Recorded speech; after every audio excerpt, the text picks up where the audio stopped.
I see you two have the beakers out again, and lab coats now too. Should I be afraid?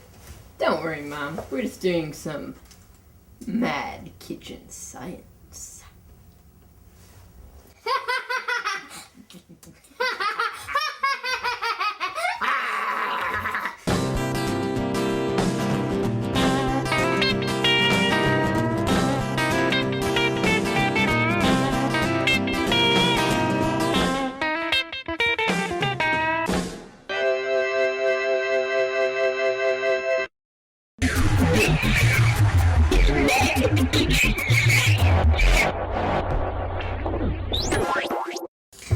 Matter. That's what everything is made out of, including chocolate. Today, we are here to share with you a lot of facts and even a few experiments about matter. Now, the first thing you need to know about matter is that it has three forms: a solid, a liquid, and a gas. What's that? Well, think of these two oranges as two molecules, which are the smallest units of matter. When matter is in its solid state, the molecules are tight together and don't move much, like this. That's why solid things like this bowl are hard and you can't stick your hand through them.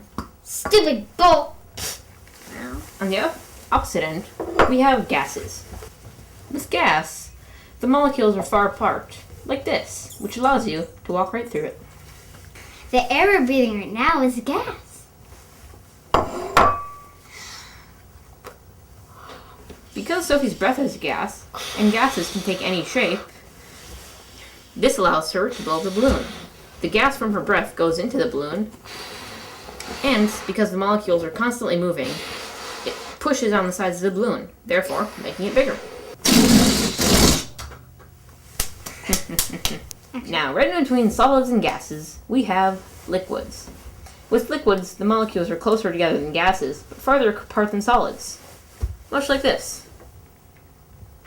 See how there's gaps that you can stick your hands in? Because of this, the matter in water sticks together more loosely. See, it surrounds my hand. Like a gas, you can still put your hand through it, but you feel more resistance, don't you, Soph? Yes. Because liquids are in between solids and gases, they're considered a transition, or in-between state. Now, we have some fun experiments to show you all the three stages: solid, liquid, and gas. But sadly, not plasma. For our experiment, we only need two things. An ice cube and our griddle. You can also use a pan on the stove, but make sure to have parental supervision. We have Mom here. Hello. Remember those three states of matter Alex mentioned earlier: solid, liquid, and gas. Well, ice is a solid. See, I can't stick my finger through it. But ice melts into Water! See? The matter flows around my hand. Yes, water, which is a transition state between solid and Gas, which is what water turns into when it hits the heat of the griddle. See that steam? That's a gas. exactly. So, you're probably wondering what this all has to do with chocolate, right? Remember last week when we made our Valentine's chocolates? Then, we used the process of melting to melt down the solid chocolate, like the ice cube, into liquid chocolate, like the water. And we do the same thing while melting chocolate, which is the technique we'll be showing you next.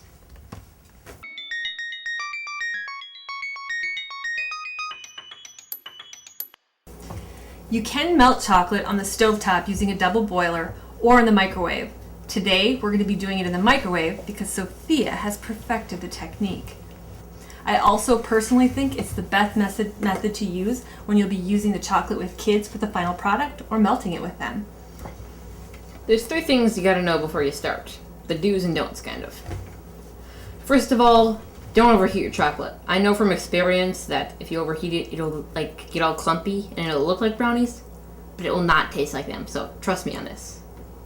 And you can save it by adding a little oil if you want to, but it's best to just take it slowly. And then the second, water, just make sure that you're not microwaving it with a cup of water or liquids, really. Make sure no liquid splashes in it because...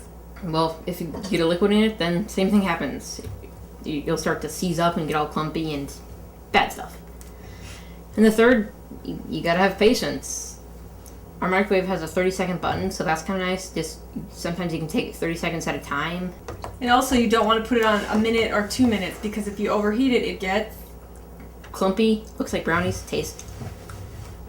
Yes. First thing we have to do to get our melted chocolate ready is to put them in the bowl. And microwaving it is what I do all the time.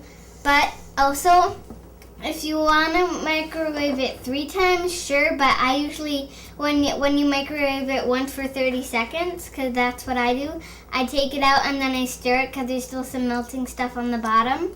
And so that makes it melt faster. And then I put it in the microwave again for 30 seconds. And then there's still going to be clumps in there, but you have to stir it up good. And then it's all smooth and good. Now that the chocolate's all melted, let's make some chocolate candies.